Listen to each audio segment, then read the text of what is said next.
Blackstone Audio presents Front Burner, Al-Qaeda's Attack on the USS Cole by Commander Kirk S. Lippold, U.S. Navy, retired. This book is read by Commander Kirk S. Lippold. Mom, Dad, and Kelly. Through a family's love, all things are possible.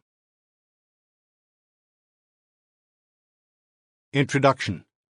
Nightmare.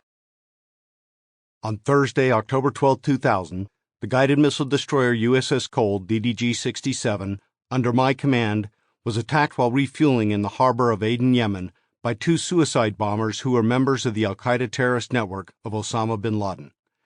Because U.S. intelligence had no idea that an al-Qaeda cell was present in Aden and planning an attack, we were taken completely by surprise when what we expected to be a garbage removal barge approached the port side of our ship and blew up.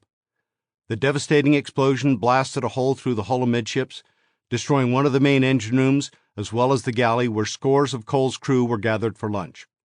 The explosion killed 17 sailors, wounded 37 others, and took the ship out of action. If not for intelligence and military failures, the tragedy might have been avoided.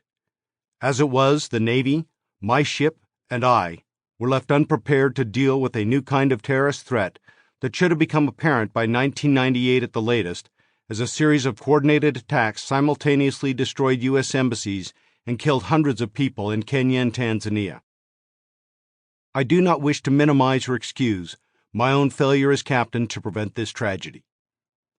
After I oversaw Cole's return to the United States and turned over command to my successor, I wondered whether continuing a career in the Navy was the wisest choice for me or if it was even possible. Yet despite my doubts, the highest leaders of my service, the Chief of Naval Operations and the Secretary of the Navy, repeatedly insisted that it would be wrong to hold me any more responsible than they and the rest of the chain of command were for what had happened to the ship and the crew. After they made that clear, on the day just before the inauguration of President George W. Bush in January of 2001, I was determined to keep working quietly within the Navy to try to ensure that such an attack could never happen again to another ship, another crew, another captain. So in 2001, with the rank of commander that I had held while I was captain of Cole, I found myself assigned to the Strategic Plans and Policy Division of the Office of the Chairman of the Joint Chiefs of Staff, working on United Nations and multilateral affairs. The pace and scope of the work were beyond anything I had been exposed to in any of my previous jobs as a Navy surface warfare officer. But 3 years in a multi-service assignment was part of the preparation that Congress had mandated. Sample complete. Ready to continue?